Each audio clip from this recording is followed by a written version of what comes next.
আসসালামু আলাইকুম রহমতুল্লাহি ওয়া বারাকাতুহু। প্রিয় শিক্ষার্থীরা, আজকে আমরা অ্যালকেনের নামকরণ শিখব এবং এই নামকরণের মাধ্যমে নামকরণের মূল একটা নিয়ম আমরা শিখে ফেলবো। সেটা হচ্ছে, দেখো, যখনই তুমি কোনো একটা যৌগিক নাম্বারিং করবা, এক নম্বরে তোমার হচ্ছে প্রধান বা মেইন ব্যাকবোন বা প্রধান কার্বন শিকল কি করতে হবে, বিবেচনায় নিতে হবে। প্রধান কার্বন শিকলটা কিভাবে তুমি গণনা করবা? যেই নাম্বারিংটা, যেই পথে নাম্বারিংটা করলে তুমি সবচেয়ে বড় কার্বন শিকল পাবা, সেটাই হচ্ছে কি সবচেয়ে বড় কার্বন শিকল পাওয়া যাবে, সেটাকে তোমাকে প্রধান শিকল হিসেবে বিবেচনায় নিতে হবে। এখন প্রধান শিকল বিবেচনা নেওয়ার পরে তোমাকে দ্বিতীয় কাজ কি? দ্বিতীয় কাজ হচ্ছে, যেই দিক থেকে তুমি নাম্বারণ করলে শাখা শিকল সংখ্যায় অধিক এবং কাছাকাছি পাবা, অর্থাৎ অধিক এবং নিকটবর্তী শাখা শিকল, নিকটবর্তী এবং সংখ্যায় অধিক শাখা শিকল যেই দিক থেকে থাকবে, সেদিক থেকে তোমাকে কি করতে হবে? নাম্বারিং করতে হবে। এখন ধরো দুই দিক থেকেই তুমি শাখা শিকলকে একই অবস্থানে পাচ্ছ, তাহলে তুমি কি করবা? যে দিক থেকে শাখা শিকল সংখ্যা বেশি থাকবে সেদিক থেকে বিবেচনা করবা। হ্যাঁ, একটা গেল। এখন উভয় দিক থেকে শাখা শিকলের সংখ্যাও সমান, আবার হচ্ছে তোমার শাখা শিকলের দূরত্ব সমান, তাহলে তোমাকে কি করতে হবে? তাহলে সেই ক্ষেত্রে তুমি মূলত যেই দিক থেকে বিবেচনায় নিলে অ্যালফাবেটিক্যালি উচ্চারণে যেই শাখা শিকলটা আগে আসবে, তাকে আমরা সেই দিক থেকে নাম্বারিং করে নাম্বারটা দিব। এরপরে হচ্ছে যে, যদি ধরো যে অ্যালফাবেটিক্যাল উচ্চারণে একই অক্ষর চলে আসছে, তাহলে বিবেচনা নিতে হবে আণবিক ভর কার বেশি। তাহলে আমরা চলো নামকরণ শুরু করি। দেখো, আমি এই দিক থেকে যদি নাম্বারিং করি 1 2 3 4, তার মানে এবার আমার হচ্ছে শাখা শিকল হচ্ছে 2 নম্বরে মিথাইল গ্রুপ আছে, তাহলে এই যৌগটার নাম হবে কি? 2 মিথাইল। এখন এখানে তুমি কিভাবে নাম্বারিং করবা?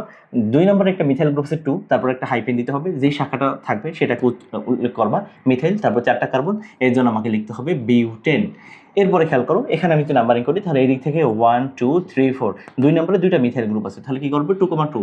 যেহেতু এখানে সংখ্যায় 2টা মিথাইল গ্রুপ, এই জন্য আমরা লিখবো ডাইমিথাইল। 4টা হচ্ছে মেইন ব্যাকবোনের কার্বন, এই জন্য হচ্ছে 2,2 ডাইমিথাইল বিউটেন। এখন দেখো, এইদিকে নাম্বারিং করতে গেলে 1 2 2 নম্বরে মিথাইল গ্রুপ পাচ্ছি, 1 2 2 নম্বরে মিথাইল গ্রুপ পাচ্ছি, কিন্তু এইদিকে মিথাইল গ্রুপ হচ্ছে কয়টা? 2টা, এর জন্য 1 2 3 4 5। তাহলে এটার নামকরণ কি হবে? 2 নম্বরে 2টা মিথাইল গ্রুপ আছে, 4 নম্বরে একটা মিথাইল গ্রুপ আছে, তাহলে 2 2 4, অর্থাৎ যতগুলো একই ধরনের গ্রুপ, যতগুলো সংখ্যায় থাকবে সেই সংখ্যাগুলো কমা দিয়ে উল্লেখ করতে হবে, তারপরে একটা হাইফেন দিবা। যেহেতু 3টা মিথাইল গ্রুপ, এর জন্য হবে ট্রাই মিথাইল। যেহেতু মেইন ব্যাকবোন হচ্ছে 5টা কার্বন, এর জন্য আমাকে লিখতে হবে প্রোপেন। এরপরে দেখো, এই নাম্বারিংটায় 1 2 3 4 5 6 7, এই দিক থেকে নাম্বার করলে ইথাইল গ্রুপ আগে আসে, এই দিক থেকে নাম্বারিং করলে মিথাইল গ্রুপ আগে আসে। তো ইথাইল আর মিথাইলের মধ্যে অ্যালফাবেটিক উচ্চারণে আগে হয় ইথাইল, আবার আণবিক ভর বিবেচনায়ও ইথাইল গ্রুপের ভর বেশি, সুতরাং আমরা এই দিক থেকে নাম্বারিংটি হচ্ছে সঠিক নাম্বার। এখন আমরা একটা নামকরণ কি করবো? ইথাইল। 3 নম্বরে একটা ইথাইল গ্রুপ আছে, তাহলে 3 ইথাইল। দেখো, 3 হাইফেন ইথাইল। এখন কোনো নাম আর সংখ্যার মাঝে অলওয়েজ কি হয়? নাম্বারের আর নাম্বারের মধ্যে হয় কমা, এবং নাম্বার এবং নামের মধ্যে হয় হাইফেন। এবার আমরা আবার হাইফেন দিব। এবার 5 নম্বরে আমাদের কি আছে? একটা মিথাইল গ্রুপ 5, তো আবার হাইফেন, আমাকে কি করতে হবে? মিথাইল দিতে হবে, মিথাইল। তারপরে হচ্ছে আমরা কি করব? যেহেতু 7টা কার্বন, এর জন্য আমরা লিখবো হচ্ছে হেপটেন।